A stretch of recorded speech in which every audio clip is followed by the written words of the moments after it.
1971 সালের 28 আগস্ট মৌলভীবাজারের ধলই সীমান্তে পাকিস্তানি বাহিনীর একটি ক্যাম্প দখলের সময় শত্রুর গুলিতে শহীদ হন সিপাহী হামিদুর রহমান। ওই সময় তার মরদেহ ভারতের ত্রিপুরায় আমবাসায় সমাহিত করেন সহযোদ্ধারা।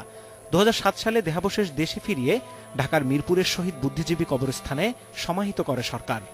দেশপ্রেমের আকুতি নিয়ে সে ঝাঁপিয়ে পড়ল সেই দুইটা লাইট মেশিন গানের উপর এবং সাথে সাথে স্তব্ধ হয়ে গেল সেই দুইটা লাইট মেশিন গান, যার ফলে সেই এলাকা মুক্তিবাহিনী দখলে চলে আসে।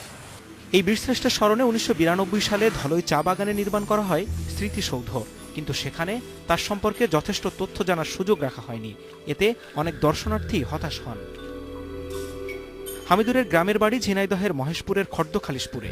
তার নামে বিভিন্ন প্রতিষ্ঠান গড়ে উঠলেও অবহেলায় তার আবাসস্থল। 1981 সালে সেনাবাহিনী একটি পাকা ঘর নির্মাণ করে দিলেও সংস্কারের অভাবে এখন তা বসবাসের অযোগ্য। গ্রামের রাস্তার অবস্থাও বেহাল।